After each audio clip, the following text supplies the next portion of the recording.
攞翻部 Vivo X28 Ultra， 又買多部啊，咁就先拆開先啦。依家佢呢部咧都係有24期分期嘅，都係同我部 OPPO X8 Ultra 係一樣嘅，16GB 加215GB。我哋先睇下先啦，蔡司鏡頭啊！哇！睇到呢部機個包裝，佢個盒係方形嘅嚇。打開鏡頭嘅話咧，同 X8 Ultra 嘅話咧，其實係明顯厚咗啲嘅。因為如果佢係專業嘅影相嚟講咧，其實如果係好專業嘅情況下咧，佢嘅影相嘅效果應該係會比 OPPO 好嘅。但係如果你隨手拍嘅話咧，咁就可能未必係有 X8 Ultra 好啦。佢嘅正面、下面同 X8 Ultra 對比下啦，係厚咗啲嘅，但係佢呢個框係，其實嗰個框如果係擰就好啦，即係佢可以擰嘅話咧，咁就可以變近遠焦啊。佢個套件好似係可以嘅，佢有一個一 TB 嘅套件版嘅話係可以嘅。原裝膜。咁我哋拆開睇下入邊有，應該都係一個殼嘅，同埋一個 100W 嘅一個快充啦。但係呢個快充我一般都係唔用嘅，因為呢啲快充其實你用得多咧，老實講對個手機就唔係幾好，唔係幾友好啦。一般都係買翻嚟得個擺字唔用。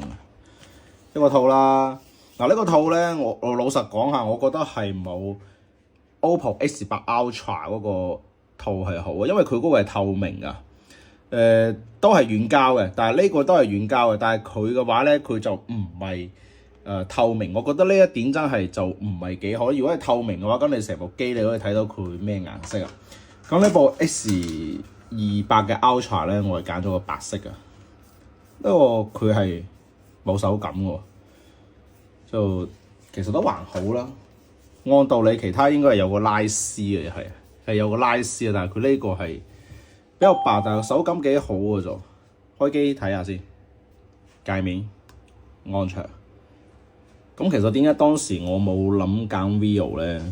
係因為 Vivo 佢 X28 之前個 Pro 咧，佢影相出嗰個問題就係佢有個逆光啊，所以我就冇揀佢啦。開 Orange OX， 其實都好流暢，我都覺得。即係相對嚟講係好流暢，都係一個勁流暢。連下 WiFi 先啦，咁就好連好咗，就識別個指紋啦，就錄個指紋先。佢呢個係3D 指紋咧，所以你會感覺錄入個指紋係極度快嘅。咁就連翻個驗證碼，註冊一下 Vivo 嘅帳號。好，個驗證碼畀我，攞手機過嚟。好啦，開啟雲比分。咁就由蘋果度有啦。嗱，蘋果度有數據嘅話咧，其實佢係有一個Apps 嘅。咁我哋就下載一下。好啦，咁就開始啦。咁就睇下要整幾耐啦。部 X28 Ultra 咧，我係用咗成2個星期啦。日頭影相咧，可能會比 X8 好一啲，但係夜晚如果影人像嘅情況下咧，佢係完全冇得同 X8 比嘅。畢竟 X8 係有單下原彩嘅，所以咧夜晚影相會好啲。同埋咧系統流暢度咧都係 OPPO 會更加好一啲咯。咁你有咩問題嘅話，喺評論區嗰度問我啦。就唔玩評測，因為網上好多評測，即係我唔多講啊。反正2部我依家都用緊。但係覺得 OPPO 個系統係好少少，夜晚影相好少少，日頭影相就係冇 X28 Ultra 咁好嘅。